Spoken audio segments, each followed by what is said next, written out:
సంగారెడ్డి పట్టణం కొత్త బస్టాండ్ దగ్గర విద్యార్థులతో కలిసి ఫీజు దీక్ష నిర్వహించిన ఎస్ఎఫ్ఐ జిల్లా అధ్యక్షులు ఎర్రోళ్ల మహేష్, జిల్లా కార్యదర్శి రాజేష్ అనంతరం ఇరువురు మాట్లాడుతూ గత ప్రభుత్వంలో న్యాయం చేస్తానని మాట ఇచ్చి మాట తప్పారు. విద్యార్థులకు రావాల్సిన స్కాలర్షిప్ 8,158,000 కోట్లు పెండింగ్లో ఉన్నాయి. ఇప్పుడు కొత్త ప్రభుత్వం ఏర్పడి 19 నెలలు అవుతున్న విద్యార్థుల బాధను అర్థం చేసుకోలేని పరిస్థితుల్లో ఉన్నారు. ఆయా ముఖ్యమంత్రి రేవంత్ రెడ్డి సంగారెడ్డి పట్టణంలో కొత్త బస్టాండ్ దగ్గర విద్యార్థులతో కలిసి ఎస్ఎఫ్ఐ ఆధ్వర్యంలో ఫీజు దీక్ష నిర్వహిస్తున్నాము. ఈ కార్యక్రమంలో ఎస్ఎఫ్ఐ జిల్లా అధ్యక్షుడు ఎర్రోళ్ల మహేష్, జిల్లా కార్యదర్శి రాజేష్, ఎస్ఎఫ్ఐ సభ్యులు, విద్యార్థులు తదితరులు పాల్గొన్నారు.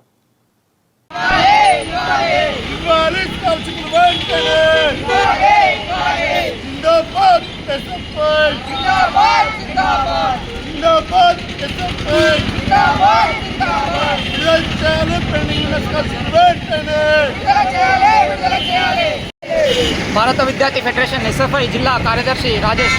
రాష్ట్రంలో ఉన్నటువంటి పెండింగ్లో ఉన్నటువంటి స్కాలర్షిప్, అదేవిధంగా ఫీజు రియంబర్స్మెంట్, దాంతోపాటు హాస్టల్లో ఉన్నటువంటి అనేకమైనటువంటి సమస్యలు ఈ కాంగ్రెస్ ప్రభుత్వం 19 నెలలు అమల్లోకి వచ్చి 19 నెలలు అవుతున్నా సరే ఇప్పటి వరకు విద్యారంగానికి అనేది ఒక విద్యాశాఖ మంత్రిని కేటాయించకపోవడం అనేది చాలా దుర్మార్గమైనటువంటి సిచ్యువేషన్. అదేవిధంగా ఇదే గత సంవత్సరంలో చూసుకున్నట్లయితే టీఆర్ఎస్ గవర్నమెంట్ విద్యారంగానికి గుంటు పట్టిస్తుందని చెప్పేసి అన్నటువంటి కాంగ్రెస్ గవర్నమెంటే ఈరోజు హాస్టల్లో ఉన్నటువంటి ఫుడ్ పాయిజన్లు, అదేవిధంగా అనేక మంది విద్యార్థులు చనిపోతున్నా కూడా పట్టించుకోకపోవడం అనేది చాలా దుర్మార్గమైనటువంటి సిచ్యువేషన్. దానికి తోడు ప్రైవేట్ కాలేజీలలో సెల్ఫ్ ఫైనాన్స్ కోర్సులు అని చెప్పేసి విద్యార్థుల దగ్గర అడ్డగోలుగా ఫీజులు వసూలు చేస్తూ, అదేవిధంగా పెండింగ్లో ఉన్నటువంటి స్కాలర్షిప్, ఫీజు రియంబర్స్మెంట్లు విడుదల చేయకపోవడం వల్ల ప్రైవేట్ విద్యా సంస్థలు ఉన్నటువంటి వాళ్ళకు రావాల్సినటువంటి సర్టిఫికేట్స్ ఇవ్వక వాళ్ళ ఎడ్యుకేషన్, దాంతోపాటు హయ్యర్ ఎడ్యుకేషన్కి వెళ్ళలేకపోవడం, దాంతోపాటు జాబ్కి నోటిఫికేషన్కి అప్లై చేసుకోలేకపోవడం వల్ల విద్యార్థులు అనేక మంది రోడ్లపైన తిరుగుతున్నటువంటి సిచ్యువేషన్ కూడా ఉంది.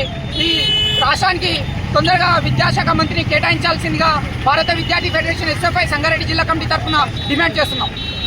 భారత విద్యార్థి ఫెడరేషన్ ఆధ్వర్యంలో తెలంగాణ రాష్ట్ర వ్యాప్తంగా పిలుపు తీసుకొని ఈరోజు ఫీజు దీక్ష సంగారెడ్డి జిల్లా కేంద్రంలో నిర్వహించడం జరిగింది.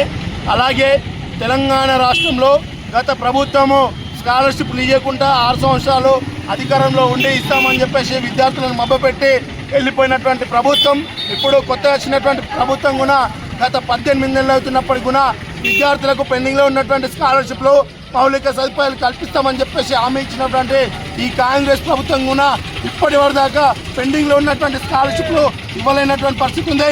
తెలంగాణ రాష్ట్ర వ్యాప్తంగా పెండింగ్లో ఉన్నటువంటి స్కాలర్షిప్లు 8,158 కోట్ల రూపాయల స్కాలర్షిప్లు పెండింగ్లో ఉన్నాయి.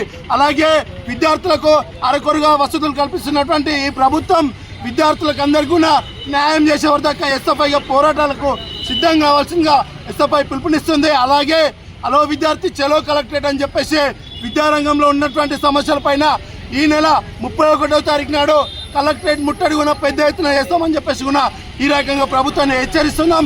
అలాగే ఈరోజు తెలంగాణ రాష్ట్ర వ్యాప్తంగా ఫీజు దీక్షలు నిర్వహిస్తున్నాం.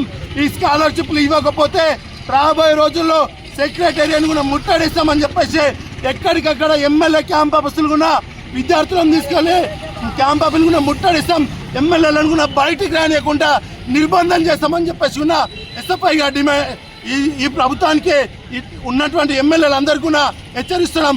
తక్షణమే పెండింగ్లో ఉన్నటువంటి స్కాలర్షిప్లు కనుక విడుదల చేయకపోతే పెద్ద ఎత్తున ఆందోళన చేస్తామని చెప్పేసి ఈ ప్రభుత్వాన్ని హెచ్చరిస్తున్నాం.